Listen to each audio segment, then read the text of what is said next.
morning. Well, it's morning here. It is Wednesday, June 4th. It is 11 a.m. Central. I am Dr. Malea Jensen. I am board certified family physician, and welcome to Dr. J's Prescription for Health. We are live right now, currently on Instagram, and we are live on YouTube. So this is a little change. All right, you guys, thank you for joining. Good morning. Good morning, Eric. I don't know if I've seen you here for a while. Good morning, you guys. I know it's a little different. So maybe we plan every once in a while, during the week, we have a live on Instagram and YouTube. I think we'll get some more followers over there on YouTube and perhaps gain a few more on Instagram. I think there is a lot of people that need to hear the information I'm presenting, as well as information, very similar information that other physicians are sharing. And I can only speak for other physicians because I watch them.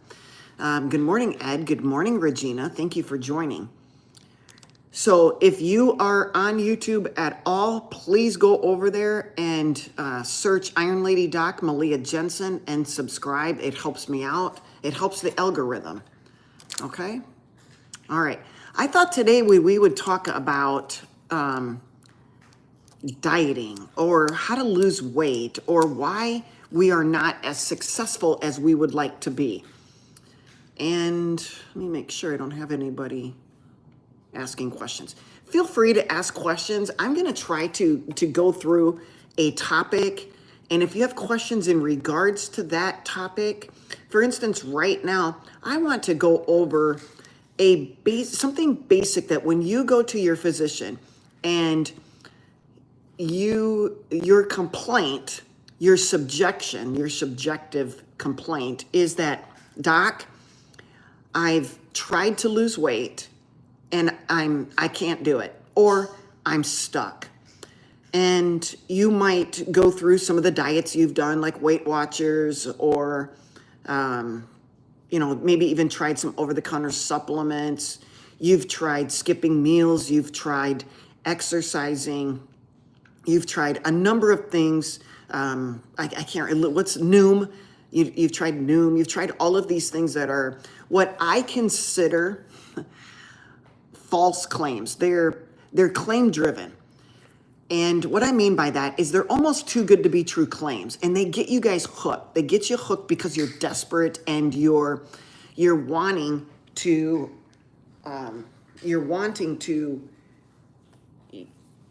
lose weight. You're wanting to make some changes in your health. You know that things are going south when they should be, going north or staying down the middle, and they're not. So you guys are maybe not you guys, but maybe somebody, whether it's friends or family or a coworker. You're in a position where somebody you have talked to or yourself is having trouble losing weight. And so you go to your doctor, and the doctor will walk through a few things, but the most common thing that they will tell you is, really to lose weight, you need to eat less and exercise more. If we eat less, that means eating less calories. So you're taking in less calories. And if you exercise more, the concept is that you're taking in less calories and you're going to burn more calories through exercise. So in a way, you are measuring calories in, calories out. Now, what this says to me, because I think that calories in, calories out by theory is great. Hi, Melissa and Brantley and Gunnar over there on YouTube. I appreciate you joining. What that says to me, in effect, about calories in, calories out, which theoretically, there's some truth to it. I don't want to completely put it on the back burner. I want to leave it forward for just a moment. But what if the person the doctor is seeing a client, and by the way, I am a physician. You guys are patients of someone, but not my patients. So this is not medical advice. This is for information purposes only. So if you're unable to follow I'm going to eat less, so take in less calories, and I'm going to exercise more. And you come back to the doctor for follow-up and said, hey, you know what, I'm having trouble. In effect, what the doctor is saying is that you're too greedy, meaning you're eating too much, and you're too lazy, and you can't exercise enough. In effect, that's what the doctor is saying. If you are unsuccessful at following calories in, calories out. And do you know why they're unsuccessful? It isn't because they're greedy and lazy. It's because we didn't take into account hormones. Oh, I know you're big on the hormones, especially you women. Boy, I tell you what, if something is wrong with you, whether it be depression or inability to weight loss or lose weight, or you're tired or you're this or you're that, you always go back to hormones. And the hormones you think about is estrogen. If I just had enough estrogen, I would be fine and dandy. So doctors will give you estrogen, and you're not fine and dandy. It didn't help. You might have had an initial month or two where you felt like you were a little better, but overall, you weren't any better off before, with the estrogen as you are without the estrogen. The hormone that we're not taking into consideration is insulin. I consider insulin the hormone of obesity. It drives your eating behavior. So the fact that your doctor is thinking, whether or not they say it or not, they're thinking that you're greedy, you're overeating, and you're lazy, you're not exercising, or you are and you're not exercising enough. Because I used to say that. People would say, you know what, doctor? I am active all day long at work. I'm walking on my feet. I get 10,000 steps. And you know what my answer was? It was almost like writ, Dr. Jensen. You need to do something over and above what you normally do during the day. You need to go lift weights. You need to do something over and above your normal activity if you are thinking about losing weight. Well, then they would come into with all these excuses. Now, granted, that may or may not have been the best advice, but they'll come in with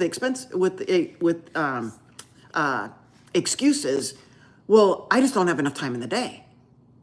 Well, then I would answer back and I said, did you have time to go to the mailbox? Did you have time to go to the grocery store? Did you have time to go to Starbucks during your lunch hour? Did you? Right. I just kept coming up with all these other things, and the patient was probably thinking, this doctor doesn't believe me.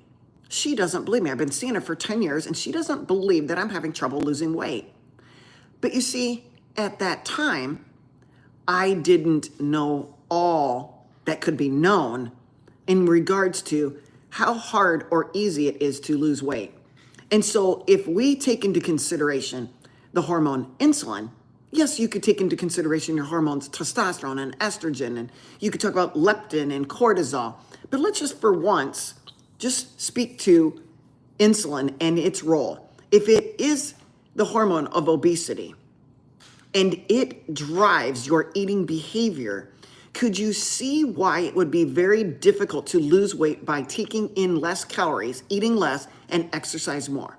Let me give you an example. And this has been an example that's been on social media, and you'll probably find it very familiar, but it really hits home. It hits home. And so I'm going to use it, even though it's probably not original.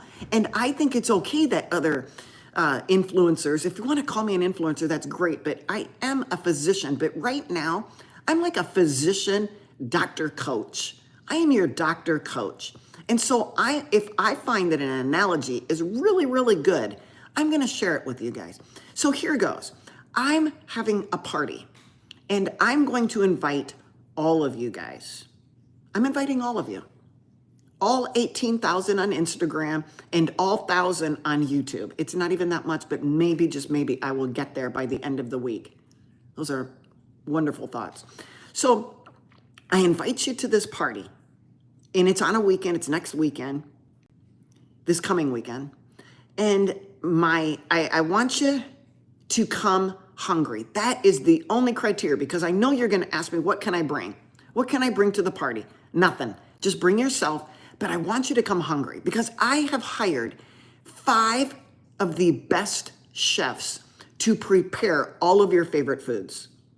And so I implore you, please come hungry because you will not regret it. I'm going to have all of your favorite foods and I want you to try everything. Okay? And you say, okay, Dr. Jensen, I'll do it. This sounds great. This sounds fun. I cannot wait. What are you going to do in order to come hungry? What do you do in order to come to my party hungry? Because that's a criteria. You need to come hungry. You're likely going to tell me, well, Dr. Jensen, I'm just not going to eat that. If your party's at 5 or 6 o'clock at night, I'm just not going to eat that day. I'm going to wake up, drink some water. I might have a little bit of coffee in the morning with some creamer, and that'll be it. And I'm going to come really hungry. I'm not going to eat. Well, what else are you going to do? Well, I might go walk around the block a few times. I'm going to go exercise for sure. I'm going to burn off, so I'm going to really come hungry. So did you hear what you just said? You just told me that in order to come hungry to my party, because that was the requirement, you're going to eat less, skip meals, and you're going to exercise. You're going to go exercise and try to burn off and get your appetite up. So does the concept of eat less calories, exercise more, work to keep you from eating? No. Because we're not taking into consideration the hormone insulin. Insulin being the obesity hormone. Insulin being the hormone that drives our eating, our desire to eat. You might say, but Dr. Jensen, I can control it. I can control what I eat. Okay, let's try that on for size. Let's say that you can control a bit what you eat. I'm going to give you somewhat of an analogy. There are things that we can do that are under our control in our body. For instance, I'm going to ask you to take a deep breath in and hold it. And now I'm going to ask you to hold it for 5 minutes. And now I probably just caused a lot of people to crack up and say, yeah, right, Dr. Jensen.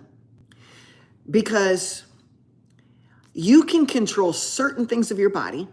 You can hold your breath.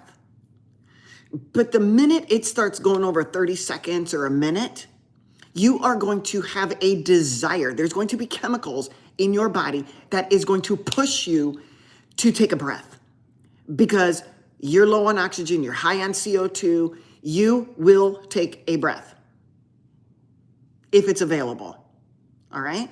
It is a natural tendency. Now, I know it doesn't go completely as an analogy, but I need you to think through these things. But let's say that you can control your hunger and you can stop eating. Oh, I'm not going to eat before your party. But then it will come a time where the desire to eat is unbearable. Now, I know that eating and breathing is totally different. If you don't breathe, you die. If I just don't give you something to eat, you're not going to die automatically, all right? You're just not going to die on the spot. You not have a breath of some oxygen, you might die on the spot. So I know it's a bit of a stretch on the analogy, but you can understand where we have different hormones or different chemicals in our body that drive us, our behavior to do something. And that's why it is hard for a person to be able to control eating by limiting their calories if you don't take into consideration insulin.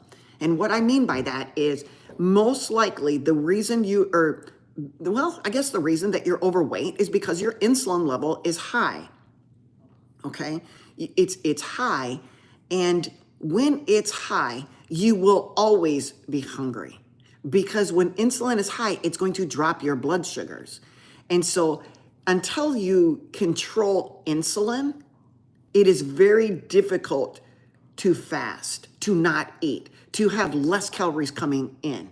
another thing that we don't take into consideration is, what are you eating? Okay? If insulin is on board, why is it on board? I took notes. That's why I am looking to my notes.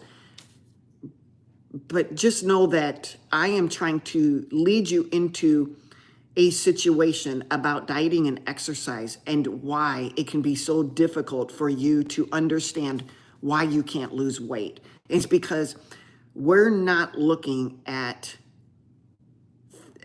hormones or even neurotransmitters, you guys. A lot of you will tell me, I'm not even really hungry and I eat.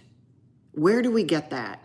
See, we have neurotransmitters like serotonin and dopamine, and they're in our brain, and we are hardwired to chase these chemicals. That's why pharmaceutical reps have developed SSRIs, or dopamine agonists like Wellbutrin. They know that our brain is hardwired to chase these neurotransmitters, to trace these chemicals in our body. And so they're just going to give us some extra. They're going to give us some extra serotonin. They're going to give us some extra dopamine. And we call these our happy pills, or are not, it's a way that, dopamine, I know we call it the happy pills, but dopamine, whenever we give something that hits our dopamine receptors, it's almost like it calms us. That's what cigarettes do. That's why we will use a blocker of dopamine or an additional dopamine in order to block the tobacco, the nicotine, as it goes to your cells. That's what Chantix does. Chantix is a smoking cessation medication. And so what it does is it races to the receptor before nicotine does in our body. And so pharmaceutical reps are always going to take advantage of something they know is a normal biologic or physiologic process in our body. I mean, you have a supply, or you have a demand, they're going to supply it to you. So if we have insulin, where did we get it? Well, anytime we eat, we will supply energy. If we eat carbohydrates, that energy in the form of glucose gets higher in our bloodstream, and it will spike our insulin. Insulin is produced from our pancreas in the beta cells. And when that sugar is sensed in our body, the pancreas will release insulin. Now, I want to hit on one topic right now that is very common by some well-researched individuals, doctors, PhDs, and even myself. Okay, I'm not going to disregard the concept that insulin resistance and hyperinsulinemia go hand in hand. But I don't think one causes the other. Okay, now let me explain. When we have high blood sugar and the pancreas senses the high blood sugar, it is going to release insulin.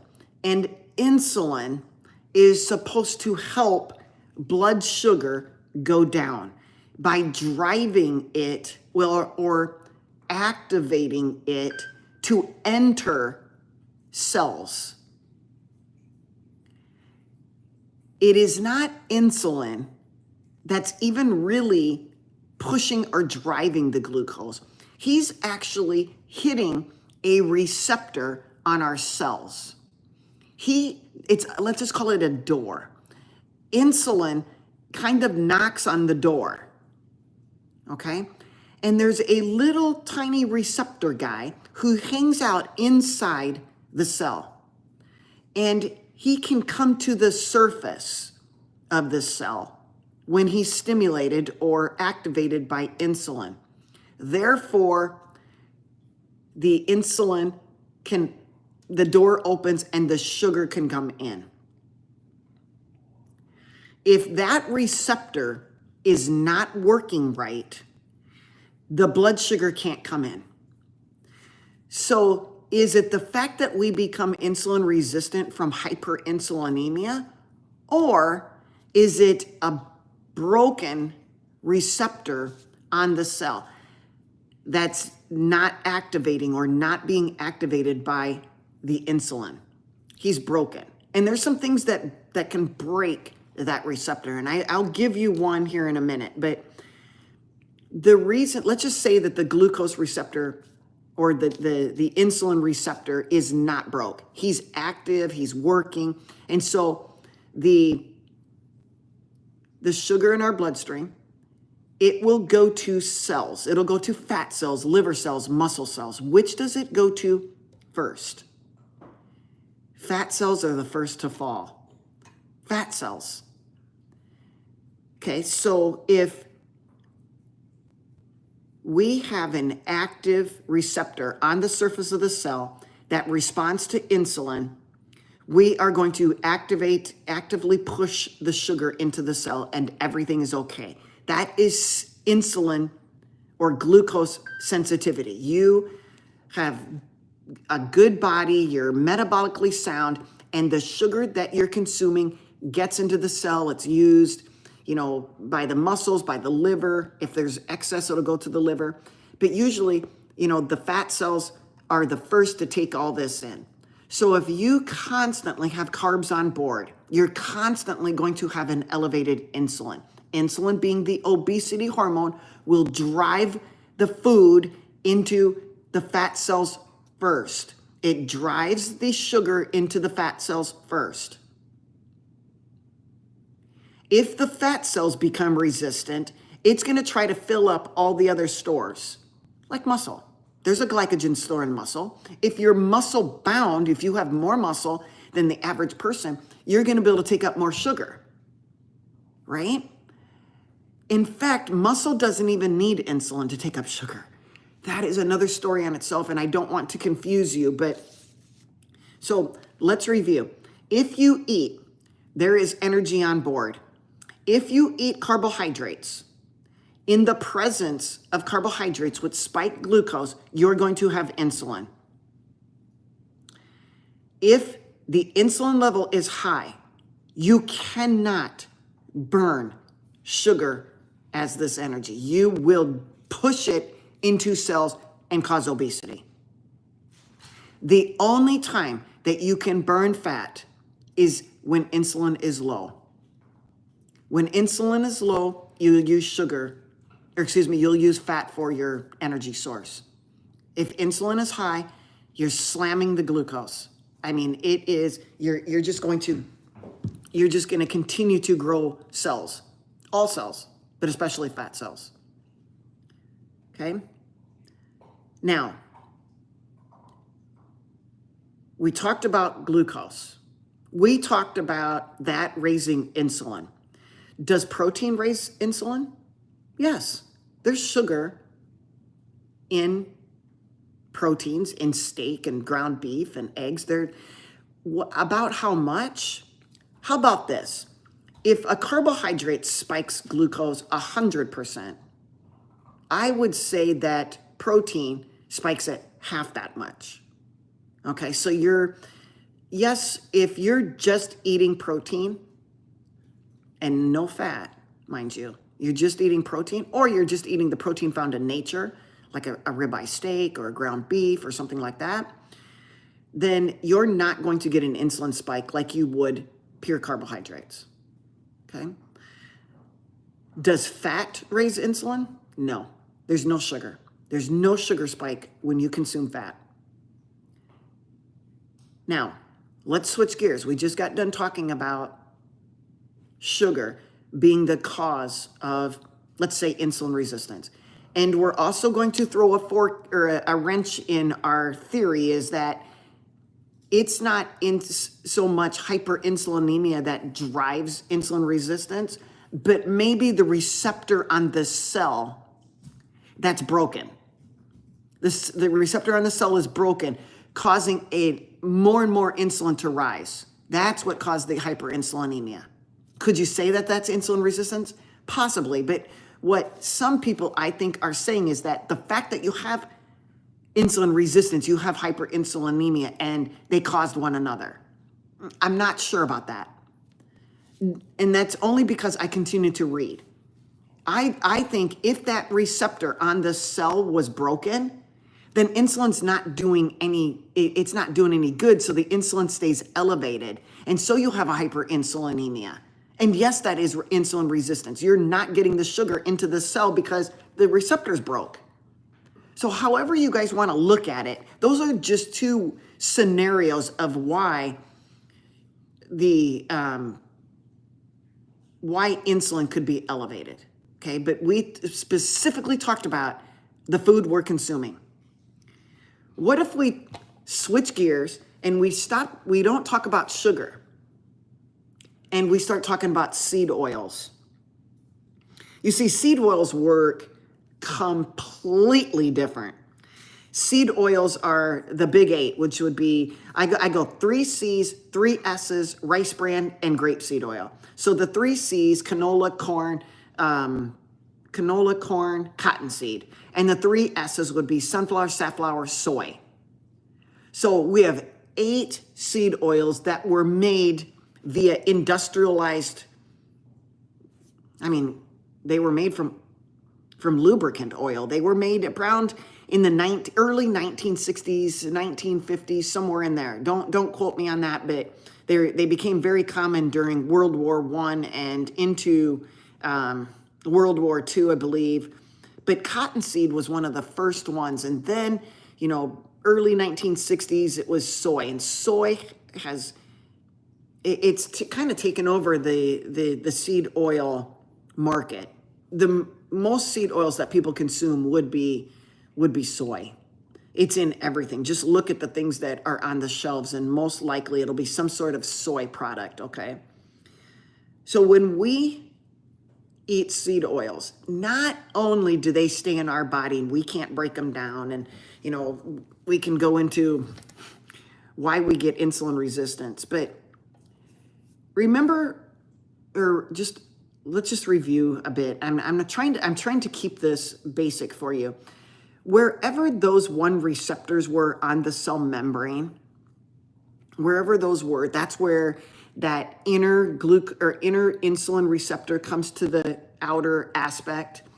The areas where he likes to come to the outer aspect is in areas, and possibly this is just thought-provoking, okay? He likes to come to an area called a lipid raft, a lipid or a lipo raft, a raft of cholesterol and fats. Right, remember all the way around a cell membrane is full of fat and cholesterol. That's what it's made of.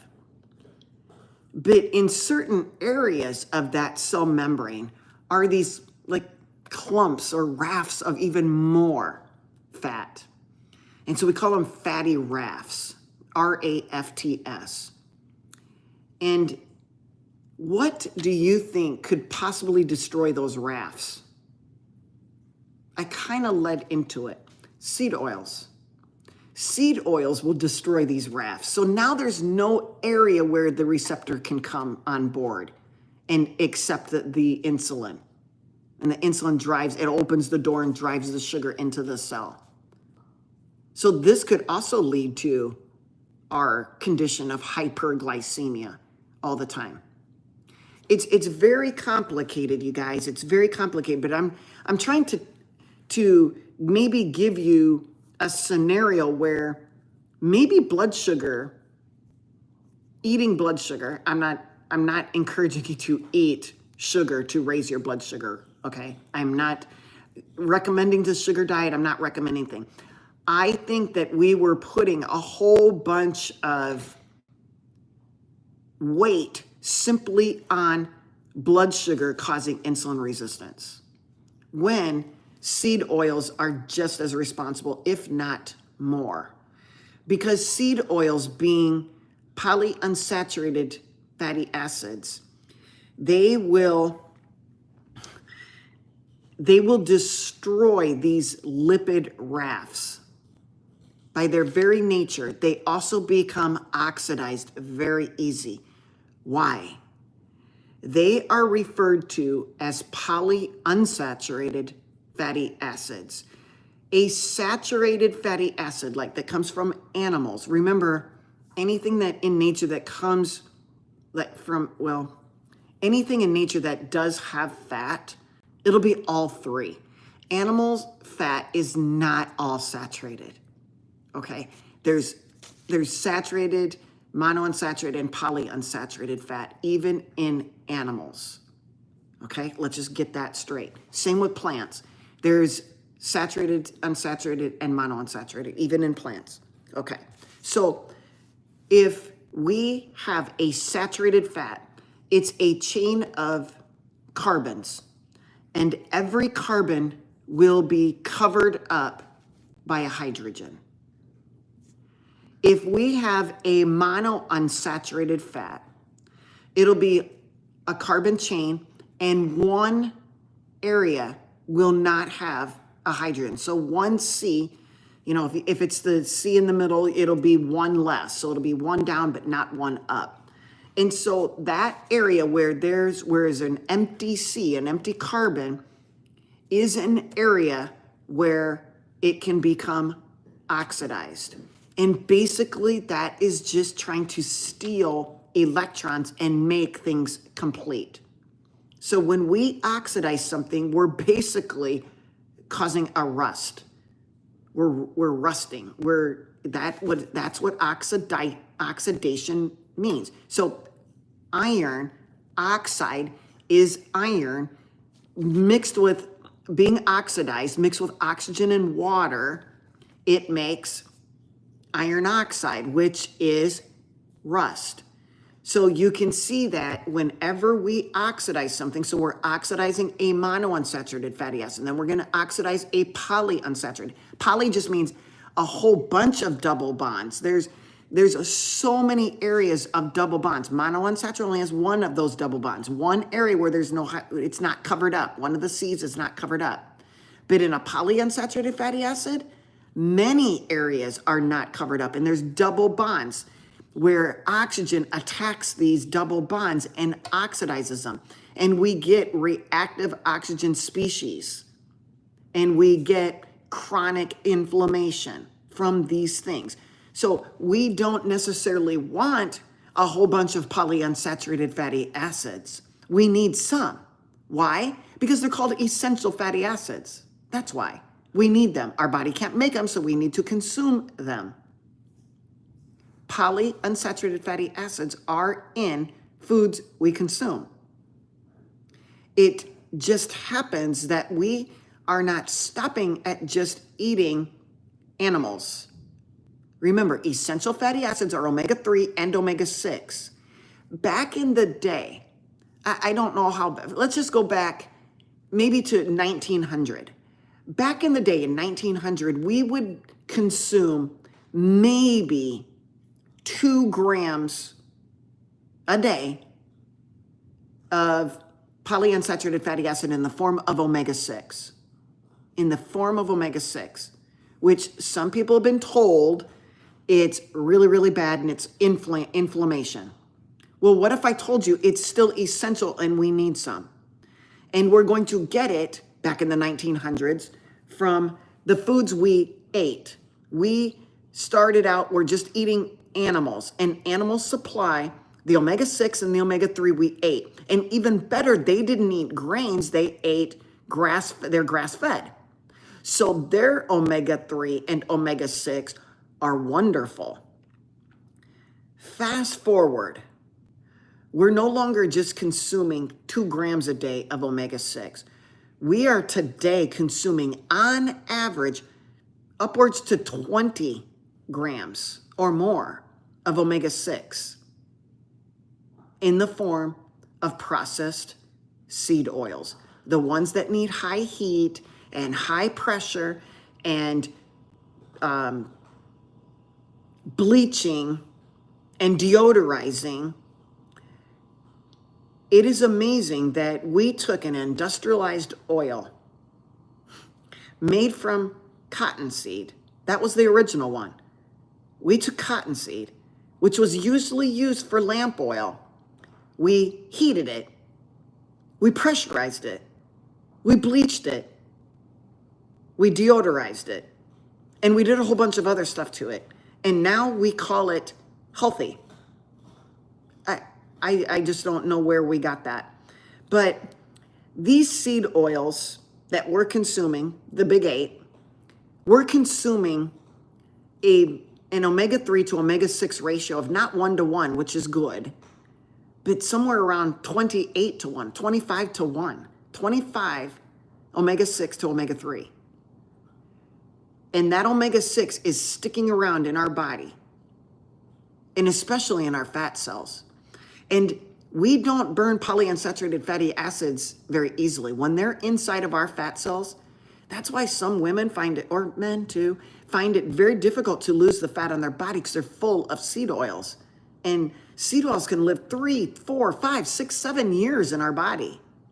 And just think, if you're eating them all the time, you're like, well, day 1, now 7 years from day 1. And then day 2, 7 years from day 2. I mean, it's a constant supply.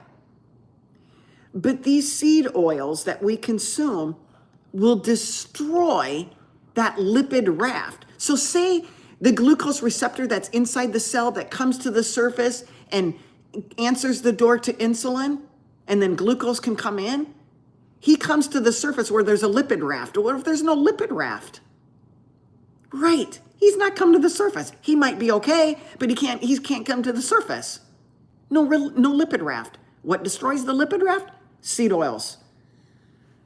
Again, these are things that I'm just learning. And I could be way off. I really could. I could be way off, and heck, I could be all wrong. But these are just things I'm studying, and I want you to be aware that there's more going on than simply just eating sugar and causing insulin resistance and getting hyperinsulinemia and getting diabetes.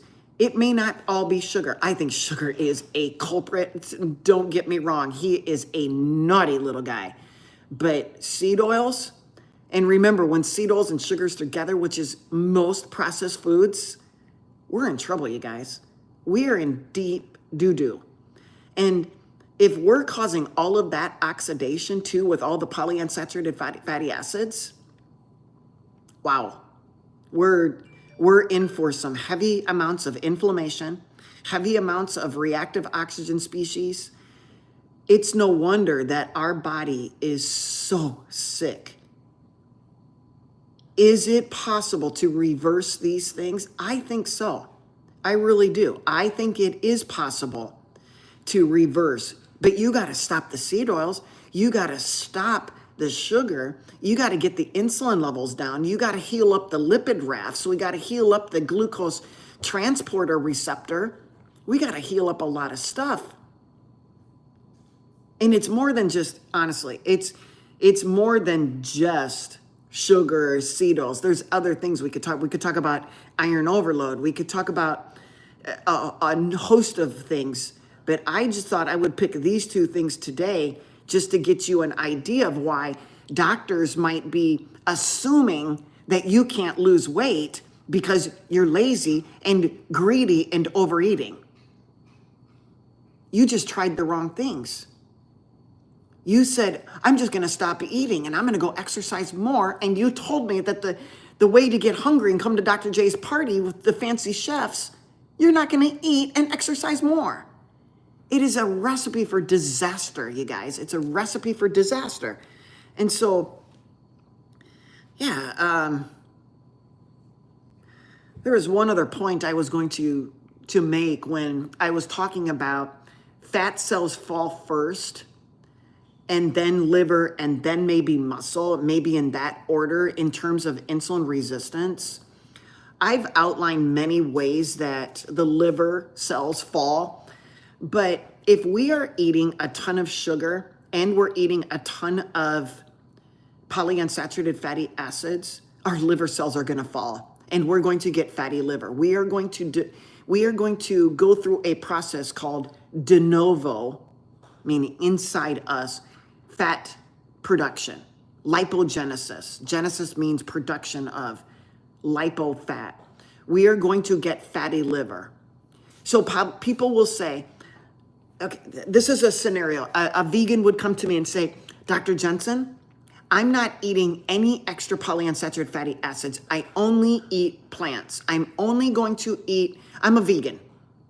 And I'll say, okay, there's some polyunsaturated fatty acids even in plants. And they go, yep, I agree with you, Dr. Jensen, but they're essential and we need them. I go, I can't argue with you. So they're not eating any extra polyunsaturated fat versus a person who's eating plant-based, which is processed, because everything processed comes from a plant. Everything processed comes from a plant. So they're going to eat store-bought foods. They're going to eat all of the things that come in a box or a bag with a barcode. They've been processed or ultra-processed, okay? They are full of these omega-6 fatty acids, full of them. And these polyunsaturated fatty acids are the seed oils.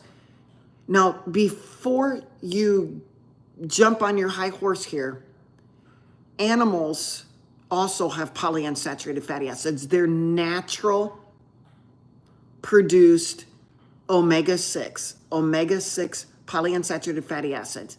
One being CLA, conjugated linoleic acid, and the other being VA, vinaic acid or something like that. But those are the two naturally produced omega-6 polyunsaturated fatty acids that are found in animal meat, okay? So if we are on a diet of processed foods and you say, Dr. Jensen, I'm not gonna eat any fat. I'm not gonna eat any fat. I don't wanna get fat. Well, by the way, that's not how you get fat. In fact, if you eat more saturated fat, you will end up burning it. But that's another topic. If you are eating a bunch of polyunsaturated fatty acids and sugar, but especially sugar, you, even though are not eating any fat, and you are just eating this sugar, the sugar is going to drive these polyunsaturated fatty acids as well. And that is where we get something called palmitic acid. So you're eating a diet, you think it's free of any of the seed oils, but yet you're eating a ton of carbs. These carbs in the form of sugar will drive the production of palmitic acid. Palmitic acid is a lead up to polyunsaturated fatty acids. Let me see if I wrote this down. I might not have wrote it down, but there's a diagram, and I thought I wrote it down, but I did not. It's fine. Just know that the process of de novo fatty production in our liver is driven by carbohydrates. Even if you're not eating fat, the carbohydrates will stimulate the formation of palmitic acid. And that, in turn, will drive something else that we haven't mentioned about. It's called a ceramide. I know, all of these things. And these ceramides will also damage that lipid raft that I was talking about earlier that is on the cell, that the insulin receptor that comes from the inside goes to the surface of the cell and accepts the sugar into the cell.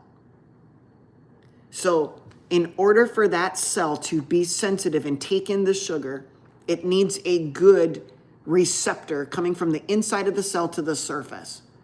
And where it comes to the surface is called the lipid raft. If the lipid raft is damaged, then that receptor has no place to hang out. If the receptor itself is broken, it can't accept any sugar, even if insulin was on board. So your body, your blood you're like swimming in a sea of glucose. and it can't get into the cells. Either the lipid raft has been destroyed, or the receptor that accepts the knock on the door from the insulin, he could be broken too. So insulin will continuously drive up. That's what hyperinsulinemia is. If the fat cells become resistant, like I just explained, there's no more, it can't take any more. The liver is going to start de novo lipogenesis. He's going to get fatty liver. If you're going to run out of space and you say, what's the third default? Well, the muscle. And if you don't have a lot of muscle, people can get fatty muscle. We see it all the time when we do MRIs on people. We don't mention it, right? Radiologists see it so often. It's like incidental whatever. Yep, everybody's got it. So we're not even going to comment on it. Same with fatty liver, fatty pancreas, fatty kidney, fatty heart. They're not even commenting on it because it's so prevalent. It's 90% of the population has some amount of fatty liver going on. But what I find interesting is also that we can get fatty muscle. And I was a bodybuilder. I'm an athlete, you guys. I was a very good athlete. And when my competitive days ran out, softball's over, basketball's over, volleyball's over. Yeah, you can still compete in golf. And I didn't play much tennis. But the next best thing that I found that I could compete at was bodybuilding. And back in the day, I had a lot more muscle. And you could eat a lot more sugar.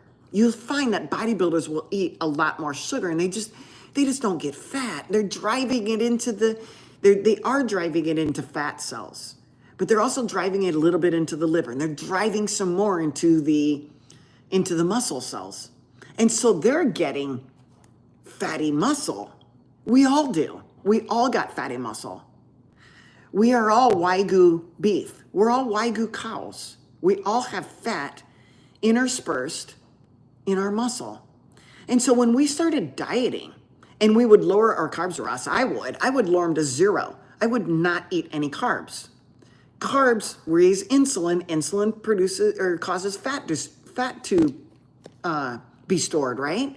In the presence of insulin, fat is going to be stored. You're going to hibernate. And so we were driving all of this fat into our muscles. And so we thought when we were dieting that you're losing so much weight, our muscles are shrinking. Well, we thought they were shrinking because they just weren't getting fed and you're getting atrophy. No, you were getting smaller muscles because you were losing all the fat within the muscle. And so you were left with what muscle you had left. You thought you were so full and big and all this, yet that was from the fat. The fat.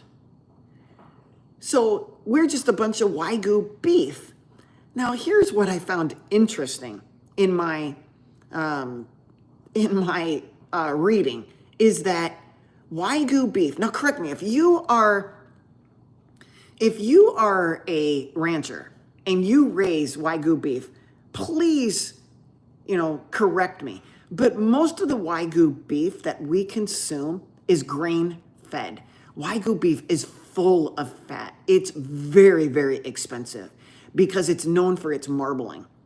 And so I don't eat much Wagyu beef because it's expensive, but I do purchase Wagyu tallow.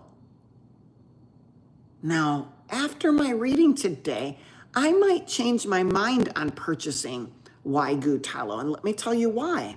Is that a majority, or there's a large percentage, let's just go with that, of Wagyu beef that has been grain fed. Grains, polyunsaturated fatty acids, okay? Grains, they're grain fed. We are getting the grains through their fat. If we look at grass-fed fat, grass-fed tallow, it will be yellow. If we get a steak that is grass-fed, the fat will look more yellowish. If we get a grain-fed cow, the fat is going to look white. White. So I'm thinking about the grain-fed Wagyu tallow I'm using, and I'm getting more omega-6 than I'm getting omega-3 because a grass-fed cow is going to be higher in omega-3s. Some omega-6s, but higher in omega-3s. So even myself, after reading and doing this study, I'm going, oh my gosh, something I thought I was doing so good, using the tallow, I just didn't think. And I know grass-fed beef has better fat and better for us. I knew that, but I didn't think to look whether or not the rendered fat that I'm purchasing from Wagyu beef, knowing that a majority is grain-fed. I'm going, who would have figured it? I don't know. So, you guys, I went through some things, and I can talk more about this on our live streams on Saturday and Sunday. So if you have questions, we can answer a few of those now. It looks like Lucy has a question in regards to estrogen. I was on estrogen patch, testosterone and progesterone. I have stopped for almost 4 months. How do I manage the hot flashes at night? I hate waking up hot, not sweaty, but feels like my bed is on fire. Well, because you've been I don't know how long you were on these patches or on HRT, hormone replacement therapy, but when you go off cold turkey, it's almost like you're going through menopause all over again. And what's going to happen is that by changing your diet and eating more saturated fat, you're going to have a better ability to make your own estrogen, testosterone, and progesterone. Because in most cases, especially women, I can answer for women because 1, I am one, and 2, I know what goes through our brains. We do not want to get fat. If we think that eating fat makes us fat, we're going to be on a relatively fat-free diet. It's wrong thinking, but I'm just telling you what is happening. And we need fat in order to make our own hormones. Fat and cholesterol lead the whole cascade at the very top. Then it makes pregnenolone. And pregnenolone can make progesterone. And pregnenolone can make the adrenal gland start kicking into gear to make DHEA, androstenedione, testosterone, which makes estrogen, and on down the line. E1, E2, E3, all the estrogens. It's not estrogen. It's estrogens. There's multiple estrogens, okay?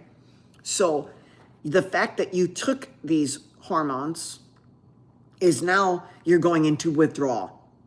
I mean, it is what it is. We did it to ourselves, but there is a way naturally to help your body, but the adrenal glands have to be working order. And if you're stressed and your adrenal glands are all taxed and tired, and they're not going to be waking up for months. But your goal is stay cool, eat more fat, get the hormone production up, and see where it takes you, okay? So hopefully that answers that. Make sure Lucy says, golden information on the insulin, need to watch from the beginning. Yeah, there's so much to learn in regards to insulin. It is a tough subject, but it's also a subject that can answer a lot of questions in regards to our metabolic health, our inability or our ability to gain weight or lose weight. It's an interesting topic. And there's also conundrums, or there's also forks in the road. There's schools of thought. And it seems like even the low carb people kind of argue back and forth on what causes insulin resistance, which leads to diabetes. And, my goal is, well, if we never eat the sugar and we keep the polyunsaturated fatty acids down to just natural sources from meat, then we're kind of spot on. All right. Let me make sure there's any further questions. You guys were good listeners today. Thank you. Ed says, great information today, doctor. I have to get back to work. Okay, you have a great day, Ed.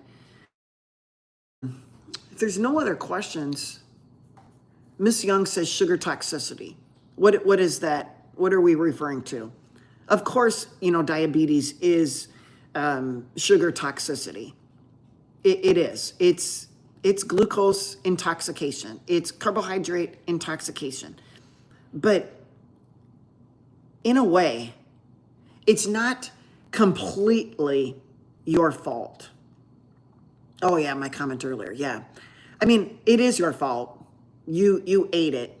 But there are global flavorists who know all about your chasing brain chemicals. They know all about insulin in driving obesity and hunger. They know all about how to go to a party hungry. They know these things. And so they work very diligently to try to develop chemicals or flavors that will entice you to continue eating them. Okay? They know how your brain works better than you do. They know what you're addicted to or can get addicted to. They're very good at what they do. It's very unfortunate that they are allowed to survive. But they do. And they will make you sick. They don't care. They just work. They're worker bees in a lab. They, Graham Ames, I don't understand your question. Is eating something an insulin? I don't understand what your question is. Can you repeat it? Okay. But these global flavors really don't care about you. They care about themselves. They care about their paycheck. They don't care if they're poisoning you. They probably know they're poisoning you. I mean, can you think of what goes through your mind about every single day? I mean, it's almost like pulling a trigger. It honestly is. You absolutely know that what you're doing and making is leading to the death of many people. You would have to be under a rock living to not know that what you're doing is causing chronic diseases. So these people who sit in a lab and they make flavors for you to indulge yourself with. And so for some of you, it just takes a little taste and you're hooked. That's why drug dealers stand in the corner and give you the first sample for free. Try it out. Let me know what you think. Addicting. You will be back. You'll be back. You need now to fix the need. Your indulgence needs to be satisfied now. They're very good at what they do. And so it is going to be very difficult. I'm not going to say it's an easy task, but it can be done, is to stop consuming these particular foods. But you have to do it. Is eating medjool date creating an issue with insulin? I don't know what those are. Dates, any dried fruit is so much higher and will raise blood sugar much, much higher than a whole piece of fruit. Oh my gosh. Raisins, dates, figs, all of those. Any dry fruit. Oh my gosh. Yeah. The fructose, the amount of fructose that is in those things, you wonder why we have so much fatty liver? They've made it so convenient. If fructose is high, if fructose and glucose is high, fatty liver is a no-brainer. Okay? So, all right. I believe that is all the questions we have. Yeah, you're welcome, Grammys. I'm not big on fruit. I can't encourage you to eat fruit. I can't encourage you to willingly eat fructose and willingly cause fatty liver disease because you're not going to stop at just one piece. It's over and over and over consumption. Yeah, but I don't eat any potato chips. All I do is eat fruit. What? Your piece of fruit is like eating a Snickers bar, glucose and fructose. It is what it is. So, okay, you guys, we'll call it quits today. As a review, we talked a little bit about calories in, calories out, and losing weight. We talked about insulin being the hormone of obesity and driving our eating behavior in order to lose weight. In order to even consider fasting, we need to lower that insulin level. Once the insulin level is down, our eating behavior will be changed. We talked a little bit about insulin resistance and just the mechanism of hyperinsulinemia and insulin resistance. Did insulin resistance cause hyperinsulinemia or hyperinsulinemia cause insulin resistance, or did something else? Did the receptor that's inside the cell malfunction? I believe it's called the GLUC4 receptor inside the cell? Was he unable to get to the surface? And if he got to the surface, was there an area where he could hang out called the lipid raft? Was something that we're eating, such as seed oils, destroying the lipid raft? And so he had no place to hang out, which could accept the sugars through his receptor site. Okay, those are just things that we think we reviewed today. We talked about fat falling first. We talked about the liver getting insulin resistant. We also talked about muscle cells getting insulin resistant. We talked about cows, especially Wagyu beef that's grain fed, and their fat is different, full of polyunsaturated fatty acids that we consume. So we want to try to avoid all of the consumption of these polyunsaturated fatty acids. We need some. They're 6 essential fatty acids, and we want a 1-to-1 ratio. Of course, Miss Young, before we go, she's got another question. So bring it on, Miss Young, and then we'll call it quits for today. Because I hate to have you thinking about your question and then, oh, what is your other question? I don't know. What is your other question? Oh, here it is. My CAC score was 0 in all areas except for one on the right, which was 13. Should I go on aspirin as recommended? I'm on a carnivore and also do keto to change things up occasionally. Well, again, Miss Young, I cannot give you medical advice, but what I can tell you is that if you said that there's one artery and it's on the right, I'm guessing you're referring to the right coronary artery, the RCA, that he's got a score of 13. Remember, an optimal score would be 0. So I'm guessing your total score is 13. Really, that's pretty low, okay? What would you be going on an aspirin for? Have you had a heart attack in the past? Have you had a heart attack in the past? If the answer is no, there are absolutely no clinical studies for primary prevention with aspirin to prevent the first heart attack. But let me tell you that whoever told you that you have risks because of a 13 calcium scoring test and recommended you go on an aspirin thinks, I'm going to speculate, I'm going to get inside the person who recommended the aspirin to you. They must believe that plaquing has something to do with blood clots. And I am going to agree. But you said you're carnivore, and the blood clot only goes in areas where there is an injury. A blood clot usually doesn't just form unless you got a blood clot disorder. You got missing blood clot factors in your body, okay? Somewhere along the line, you need to check your blood clot factors if you think that you have a blood clotting problem. But the fact that they recommended aspirin tells me that they know that part of plaquing is from a blood clot. And so if they block the blood clot, they're going to help you not have a heart attack, right? Or they just can't go deep enough and say, well, it's an injury. An injury first has to start before you even develop a blood clot. Blood clots just don't, unless you have a blood clot disorder, just don't pop up out of thin air. They go in an area, like you cut yourself, you don't get a blood clot when there's no cut.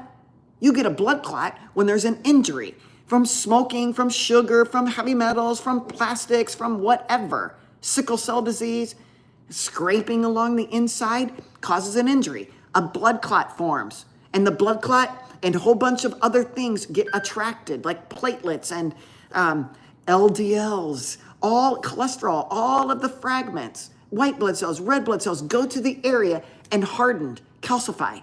That's what your 13 is. So they're going to now treat you with the aspirin when the calcium is already calcified? If you want that calcium score to go down to 0, the only chance you have is to cause plaque regression. The only thing I know of right now, besides niacin, which I cannot recommend anymore, is glucoferrin. And if you want to talk to Mr. Glucoferrin, at glucoferrin, about plaque regression in your arteries, talk to him. But giving you the aspirin to take care of a plaquing already calcified, that means the clot's already calcified. Is he telling you we're going to prevent more clots? Well, just stop the injury. You're already carnivore. The injury was the sugar. So stop the injury. Are you smoking, drinking alcohol? Are you drinking bad water? Are you not sleeping? All of these things, nanoplastics, drinking out of plastics, eating plastic, whatever it is. Stop the injuries. Hopefully that answers your question. I know we went overtime here, but let me make sure. Yeah, so Miss Young doesn't have any coronary artery disease. And here we're going to treat something. I don't know, it might be overboard. And what are the effects of aspirin? There's got to be some side effects. Did we, if you're not drinking, you're not doing these things, you got a 13. I don't know how old you are, but, I bet everybody, if you were to get one of those, a calcium scoring test is pretty good. But there's another test called Clearly. I think it's called Clearly. And it is even more specific.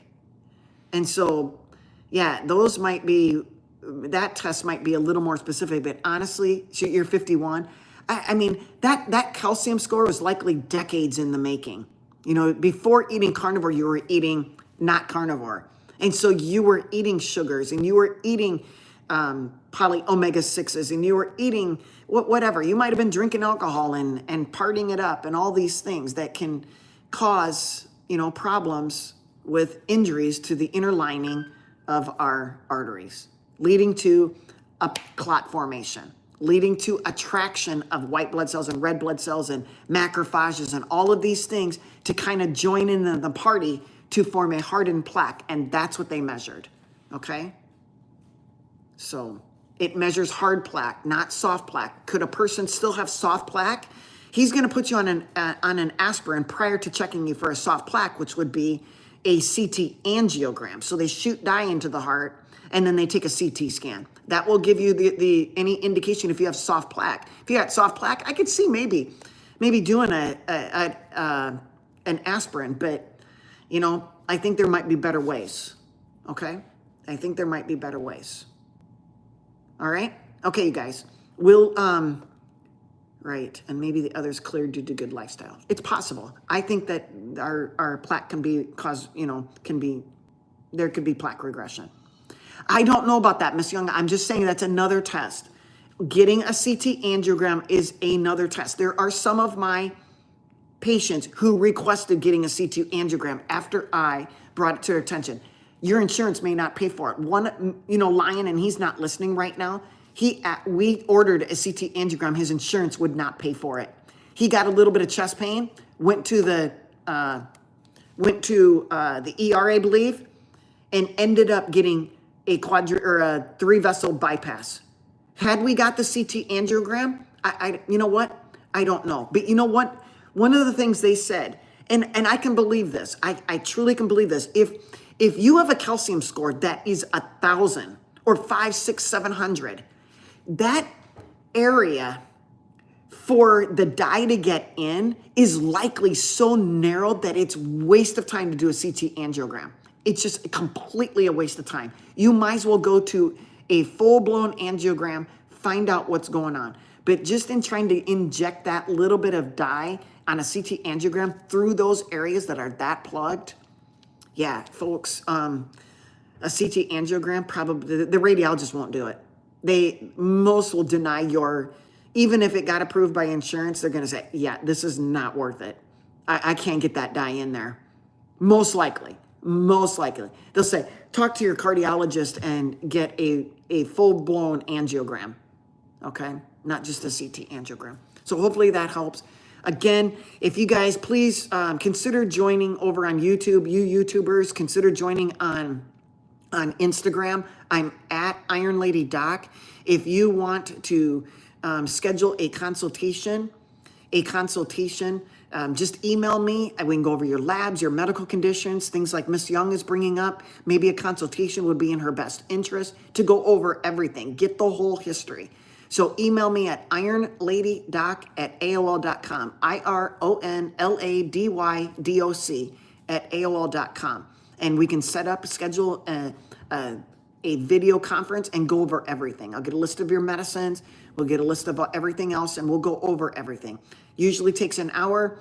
June 21st, the price will be anywhere from $110 to $125, but right now I'm doing it for $100 an hour.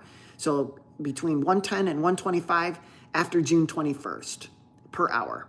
So, and that's staying in line. I was looking up some other doctors and seeing what they charged. Wow. For 1 hour, I noticed one doctor is charging $500-$600. You have to be really good. Oh, Miss Young's donating. Are you donating to the rescue rehab? Thank you so much. That is a rescue rehome is a rescue near me. It's probably within 10 minutes of me, and it means a lot to me. And I'll tell you why coming up soon. And I think that, yeah, they just mean a lot to me. And so I appreciate your donations to Rescue Rehab Rehome, a group here located in Urbandale, Iowa. So thank you very much. For consultations, ironladydoc@aol.com. There's also a Center Stage private community. You're able to answer or ask simple questions, kind of like what you're asking here today, but you have access to me via text or email or through Instagram, however you'd like to do that. Usually not through YouTube. I rarely go over there and answer questions. But Instagram and Facebook, for the most part, I'll ask questions over there. But you got my email, and then you'll be able to, if you're a member, and that's $100 for the whole year.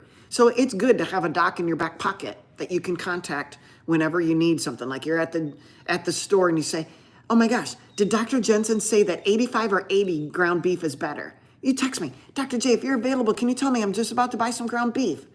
That's what you use the doc in the back pocket. Or you're doing something, the doctor recommends you going on a statin, and you say, yes or no, should I think about it? I say, think about it. Let's talk about it later. Right? Okay, you guys. All right. So we're good. All right. So you guys have a great day. See you on Saturday, 9 a.m. Central. I'm getting all of these things here. I got to be able to sign off here. Sign off. Boom.